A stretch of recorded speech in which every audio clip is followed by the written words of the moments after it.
It's best ball and redraft season, and today we're looking at some running backs, see whether or not you want to draft them in your leagues. Before we dig in, though, you need to click that subscribe button right now because we're doing this every day. We're looking at player values, Dynasty, redraft, best ball. We're trying to find those lines where you can get that value, where you can get that edge. We're helping you set your lineups, find those waiver wire dandies. It's all right here. Click that button. Stop missing out.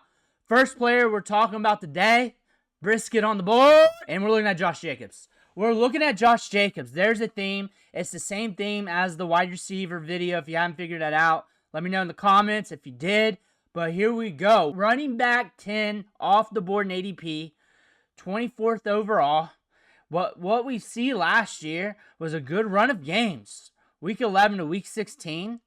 Downside has not been bad. He's got one low game in the single digits. And why I mean that is when you look at your lineups in season, if your player is like around that double-digit range, 10, 11, 12, you're kind of like fine. You don't hate it. But if you're like 5 points, 6 points, 3 points, 7, you're punching yourself in the dick. That's what I'm talking about there.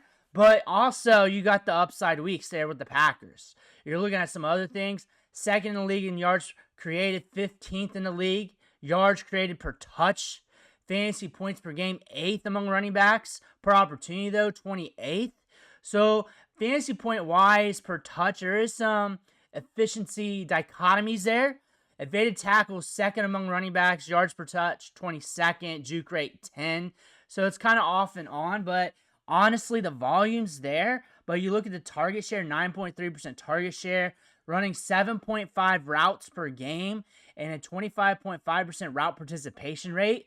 That's something you need to pay attention to when it comes to Josh Jacobs, which could lend to some volatility in the future because we're not getting the work in the passing game. It's just not happening. That might cause the floor to dip, and we might see that. Or we could see it stay the same, too, with the volume up the gut, him getting touches around the red zone. This team can move the football, but we're looking at a running back here in the second round. Running backs in his range, Jonathan Taylor, Bucky Irving being drafted ahead of him. After him, Chase Brown, Kyron Williams, Breece Hall. So one thing you got to think about is what are you doing in this range at wide receiver? What is your overall strategy? What's your build looking like? Are you looking at him more at value? Like you want him to slip more in the third in your best ball drafts, in home league drafts? I believe running backs get pushed up a little bit more. I believe he could fall a bit, but I think running backs kind of stay pretty stable unless you're younger running backs. But it could be different depending on where you're at too. But what you're seeing from him is a guy that's very steady from last year on a team that can move the football, that gets him opportunities. You also got a core of running backs behind him. Running backs, like some people want to look at his age and think about maybe potential injuries, but I look at that with all running backs, honestly.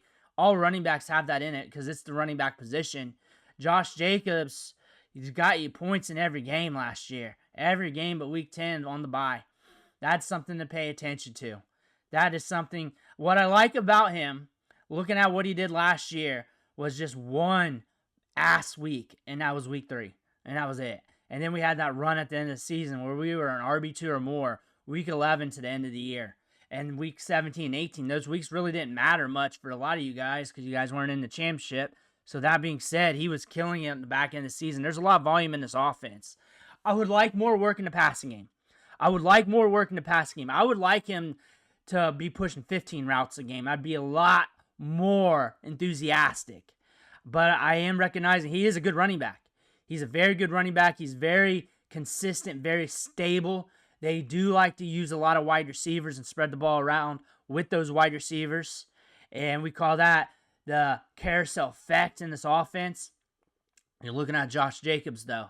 7.5 routes per game. Juke rate's okay. 10th among running backs. Yards per touch, 22nd. True yards per carry, 26. Efficiency metrics. RJ Harvey, 20th running back off the board here in drafts. And no advanced analytics really because he hasn't played a snap yet, but everybody's excited about him. Best Ball Bros got him going in the 6th round, 61 overall. In your home leagues, maybe 7th, 8th round, 9th round. Really depends on how they're feeling, how your league is. If you're playing a work league with Martha Or if you're actually in a home league that's attuned and it's more like best ball ratings, where guys are trying to be ahead of the curve, RJ Harvey, though. Very decorated career coming out of college. A 43.8% dominator rating, 96th percentile, 4.4 40-yard dash, 91st percentile speed score. Good size-adjusted athleticism at 205. And not just good size-adjusted athleticism, we're bricked up. We cover that in the clips. That's why you need to hit that subscribe button. Because if you want to know what these rookies are doing in training camp, I'm going to have it here. And it's going to be every day. And I'm searching for the clips. I'm trying to do as many videos as possible, reading the storylines, the tweets of the beat writers, and then going over them with you and going over that. And you'll have a good feel of what's going on with these players going into the season. Sometimes it doesn't mean anything. Sometimes it means a lot. Like a lot. But you're looking at RJ Harvey here. Very explosive running back here. Even in best ball currency. Like, this is the range would you expect him to go. I mean, look at this. Quinshon Judkins, Trevion Henderson, RJ Harvey. This is where people are pulling those strings on those upside rookie running backs, and these guys got draft capital to them. Odds are 2, 1, 3 of those rookie running backs in that range are going to hit hard. Going to hit hard. Caleb Johnson's right behind him. Like, that is the rookie running back range. And once you see one of those come off the board, you have to make your case on which one you want to get. But again, my thing, because I talk macro a lot, is I want to be stacked up with rookie running backs. So I really, in this range, want to come away with one of those running backs. When I really think about it, hopefully I'm not hurting at wide receiver to the point where I have to get one of these guys as a wide receiver 2 or anything like that, but I'm bricked up at running back if I am. But what I'm looking at here is I'm shooting for upside. It is expensive upside. There's running backs in the double-digit rounds too, but I'm bricking up at rookie running backs. Like, I might take the cheaper one. Harvey's one of the cheaper ones. It's kind of like that wide receiver class and Brian Thomas Jr. Like, by default, I was taking one of the cheaper options, and it became Brian Thomas Jr. in a lot of the drafts. You're looking at RJ Harvey, you're looking at Caleb Johnson, and you're looking at this as the upside play over the course of the season. But that's nothing against Quinshon Judkins, Hendo. They're just a little bit more expensive. But I like Judkins. I would not be surprised if he takes over the league by storm. But we're also looking at guys like Brian Robinson Jr. He ranks 30th in ADP among running backs. And his efficiency metrics, his fantasy metrics, his advanced metrics play in line with that. Points per game, 28th among running backs. 11.7 points per game, 2 RB1 weeks, a slew of RB2 weeks. So week to week, he's actually getting you more than RB30. Roles vastly similar. Yards created, 30th among running backs. Yards created per touch, 37th. That's something to pay attention to. You got to pay attention if he's going to make it out of the season unscathed. We're getting a lot of opportunities here, but we have 3 games of over 20 opportunities or 20 opportunities or more. And we're below that a lot because we're sharing the backfield. Austin Eckler, Krosky Merritt's there. So I look for him to be an upside play. We'll talk about him in some videos. We've talked about him already a lot. We got a bunch of videos on him. Route participation rate, 23%, 7.9 routes per game. So kind of in line with the Josh Jacobs, but less efficient. And also the volume's not the same. But this is the Commanders' offense. And if you're stacking Commanders, sure. He's going to be cheaper than this in redraft, a little bit cheaper. Running backs get pumped up, but there's also going to be this bridge in the middle of your drafts where people still go wide receiver. I think you're going to catch him a little bit cheaper than this because you look at these metrics, you look at what he did last year, 11.7 points per game. Just your basic fantasy analysts are going to be saying that a lot, and that's going to push him down a little bit. But he's also very stable. He's very stable. Like, he does not have many down weeks to his name. Like, there's been weeks where he's out of the lineup. Those are your major questions. But he's just a solid RB2. Just a solid RB2. That's what he was last year. Not many down weeks to his name. He will have those. I mean, it's in the cards for most running backs that they'll have 2 or 3. But he's pretty stable. He's pretty stable. That's the one thing I can say about Brian Thomas Jr. I can definitely say that the odds of him winning your league needs to have some change. Like, Jaden Daniels just going off. Like, increasing the production, developing, like this offense being a hammer. He's getting more touchdowns than expected. Something's got to change for that. We also got to get a little bit more efficient. We also can't have some of the young guys pushing him up the depth chart. But there's got to be some changes if we want league-winning upside. But if you want stability at a price that's obtainable, 8th, 9th, 10th round, depending on your format, there you go. J.K. Dobbins, 40th running back off the board here. 11th round, double digits. A lot of people were in on the Broncos. We looked at Harvey. J.K. Dobbins entered the chat, kind of hit his stock a little bit.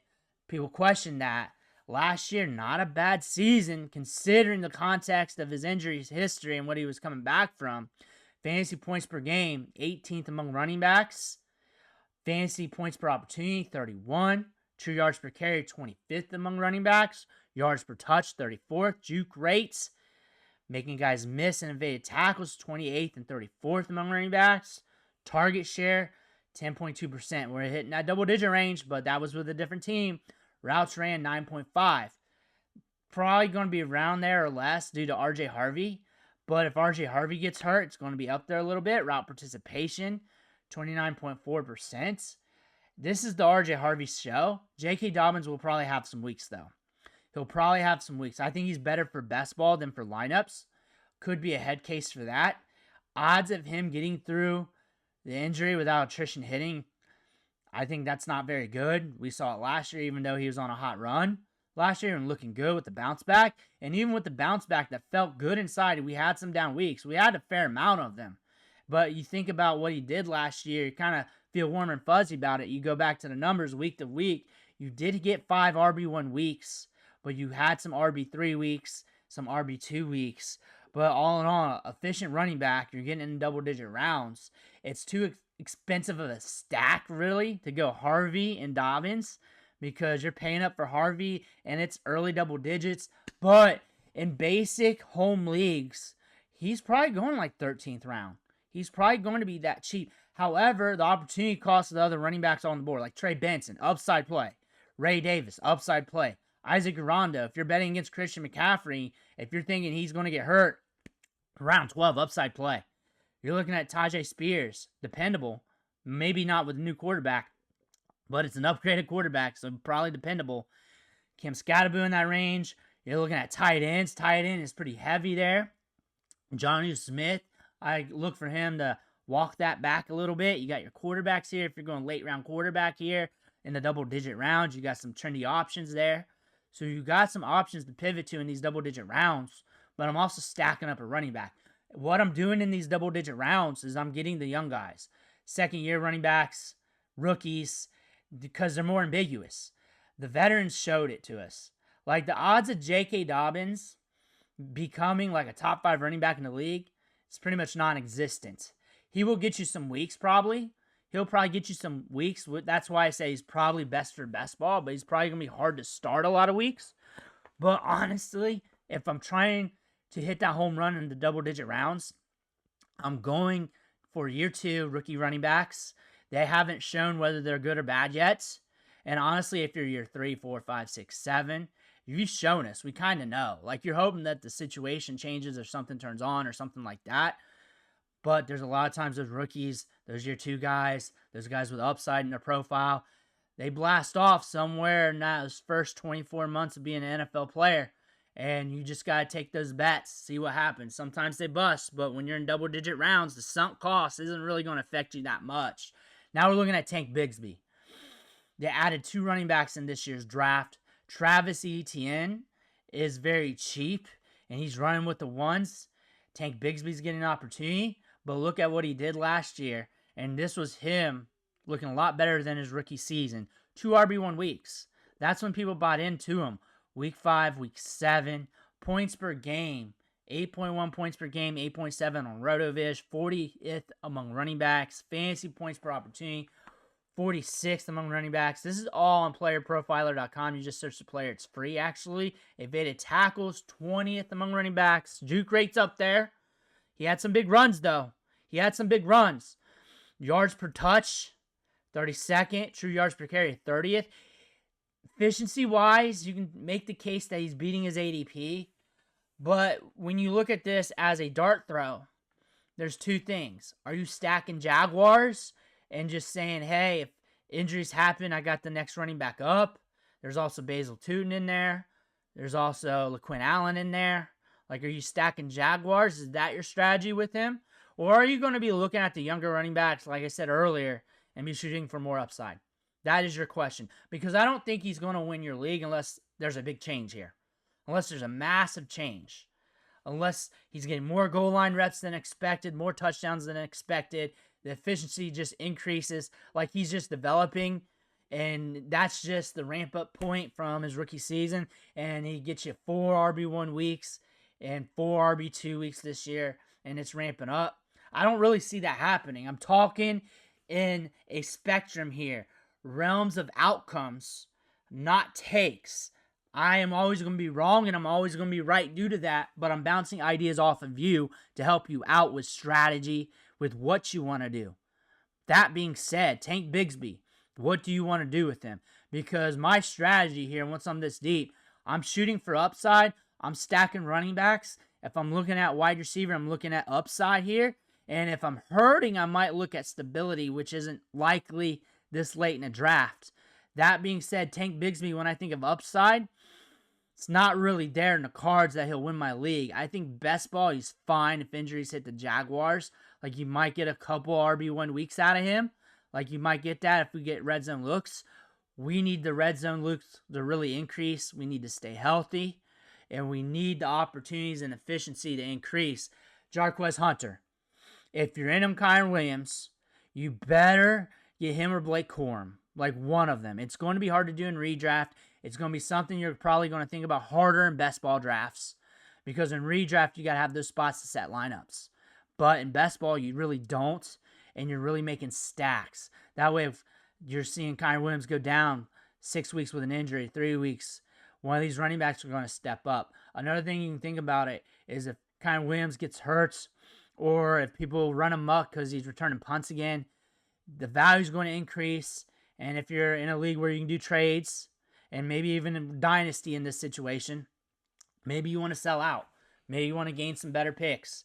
It's whatever you want to do. Again, I'm not here to sell you on anybody, but I like Hunter's tape from college. I think he's got good vision. I think, like, very comparable to the other two running backs, Corum and Williams, like a good lunch pail running back. Very dependable running back. 81st percentile speed score, 4.44 40-yard dash, 204 pounds. Getting drafted 60th off the board on running backs, almost 200 overall. He's in that range. And he's a good upside play. There's some upside plays here in his range here. Marshawn Lloyd, Dylan Sampson, Brashard Smith. And when it comes to upside plays, you can like one better than the other, scouting-wise. But attrition has to break the right way. So really, you're just picking up and diversifying from league to league. And hopefully, something happens your way and you pick up the right guy. You also got Will Shipley. You got DJ Giddens. Nick Chubb is an older upside play. Like, if he reverts back to like 80-85%, Houston's cooking, injuries hit, Blake Corum's down there, you can go Hunter, Corum stack if you're lucky. Get Kyron Williams, but I think that's best for best ball unless you're really freaked out about the Kyron Williams touches. I suggest if you get Kyron Williams, you get one of them, but I'm also suggesting stack up on these rookie running backs in this rookie running back range. Maybe pay up a little bit if you're not liking the vets in the rounds before, and just get them if you want. And just have those targets, have those lottery tickets. I look at them as lottery tickets. Most lottery tickets fail, but when they hit, they win it, and you get a lot of money. Again, we call Monangai. 70th running back off the board. We're on a depth chart here, very ambiguous right now. DeAndre Swift has been looking solid, but the injury history was vast in Detroit. What if that reverts back? Running backs get hurt. That's the thing. Running backs get hurt. Monangai is good between the tackles. He can carry the rock. He can handle a heavy workload. Not the most twitched up running back, but a very dependable running back. A running back that can hold it down for a little bit. Like, if you need him for a 6-week stretch to be your starter, he's going to help you. He's going to help you. That's that type of running back you're looking at here. He could be a good role player for the Bears. Could be more. However, when you're looking at this in season, another rookie running back that's a lottery ticket who's being a UDFA in drafts, a guy to definitely pay attention to throughout the waiver wire process every single day, especially during injuries. Also, if you want to pull the trigger, He's a rookie running back. You're waiting for attrition with the guys drafted ahead of him anyways. Maybe he's more your flavor. Maybe he's the guy you like anyways. You do what you want to do here. Now we're looking at Kendre Miller. 80th running back off the board. Not being drafted. There was a highlight from OTAs, and it was just a quick highlight. Everybody went nuts on Kendre Miller because he appeared to be the most twitched up running back per Twitter in that group, and everybody was wondering. Remember, Alvin Kamara is still there, but we do have 2 rookie running backs. Marcus Yarns is a sleeper here. Devin Neal, we're waiting to see what training camp's going to look like for him. A lot of people are down on him. A lot of people are up on him due to the prospect profile. He has a good prospect profile coming out of college. Kendre Miller has always been in the doghouse due to injuries. Could still be there. We don't know. But he's also twitched up enough where if he gets opportunities, he could go ham. That's the thing about him. I would monitor his stock. I would be monitoring him during training camp. I bet you he's going to be a waiver wire claim for a lot of you guys this year. And if injuries hit, and he's going to be looking like a guy who could be getting touches. They keep bringing in running backs. They got a slew of running backs here. They're trying to make sure they're insured at running back. Kendre Miller's been in the doghouse, but he's also explosive. But UDFA, waiver wire, you're not paying anything. Woody Marks, UDFA, waiver wire, late round dart throw. They added Nick Chubb. That really killed his steam. Killed his steam here in best ball. Not getting drafted as much. But you look at what's in front of him, Mixon, Chubb. You look at potential injury history, older running backs. He's been drafted to develop. Very good and dependable running back. Upside is the Texans' offense for him. He's a good running back for prospect terms. And that being said, you need to pay attention to him. 81st overall is not getting drafted. There's a reason for that. You got 2 running backs in front of him. He's not going to get drafted in most of your formats here for redraft. But if you're interested in just taking a shot, if you're a Houston fan, Woody Marks fan, I'll say this talent level is there. You're waiting for attrition just like the other rookies. And the big sell is the Texans offense. They jazzed it up with wide receivers. Stroud's been throwing. Stroud looks like he's going to be ready and good to cook. 81st overall. He's cheap. We're looking at Isaiah Davis. 82nd overall. 2 RB2 weeks last season. Something happens to Breece Hall. He's going to be getting work. He's going to be getting opportunities. They like to use 2 running backs. That's what the Jets showed last year. They like to use 2 running backs. That second running back, whether it's Braylon Allen with Breece Hall or Isaiah Davis with Braylon Allen, has opportunity to give you something on any given week. It ain't going to be consistent. It's going to be out of nowhere. But if you need it in your lineup and you're hurt at running back, like injuries are decimating you, bye weeks are decimating you, and we're at that period of attrition with the Jets, that's something to look at. That's just something to look at. He'll get opportunities. They draft him when they already had running backs on the roster. He's a good running back prospect. He's got a lot of upside in his game whenever he's on the field. He showed that last year, weeks 13 and 14. And he could be a good hammer for you. If you're looking for a cheap running back, if you're doing best ball, like if I got the killer bees, Isaiah Davis is there. I'm looking at Fields. I'm stacking on the Jets. I believe that run game, Garrett Wilson, that's something to look at there if you're stacking Jets. If that's your mantra for the season, am I suggesting that? I mean, really depends on how many leagues you're doing. If it's your only league, you're doing 20 or less, no. If you're spraying and praying, that's an idea for you. That's the take there. That's not really a take. It's kind of common sense that you're going to have different ideas. But 82nd overall off the board, 287. So he's cheap. So more than likely off waivers. So if Breece Hall goes down, you're going straight to him. But I'll have the you need video out letting you know, like, hey, he had 2 good weeks last year. You're not going to be able to count on him week to week. But if you're decimated at running back, this is a running back that could get you some production as the RB2 in the Jets, as a 1B guy. That could get you some production that could walk into it. That's the whole video, but I'll make it 8 minutes long. I'll show you slides. I'll show you the stats. I'll show you everything. I'll show you the touches. I'll show you the pace of play with the Jets, how they're working with the running backs. But all in all, that's the whole video. And that's usually the video with most of these guys that get thrust into opportunity. But Isaiah Davis, good running back. He's a good running back. If he gets the opportunity to be more than just the 1B guy with attrition, then he's going to hold it down for you. Like, at this price range, considering where he's at, still a little bit ambiguous. Attrition with a lot of guys that's needed in front of him. It's the same realm of possibilities. And he's shown it a little bit. He's still a good prospect. again, another guy to pay attention to. If I'm stacked up on Jets, you need to think about it. Those are the running backs we're looking at today. Let me know what you think in the comments below. I want to hear about that. Make sure to hit that subscribe button on the way out. One thing for watching. Catch you on the next one.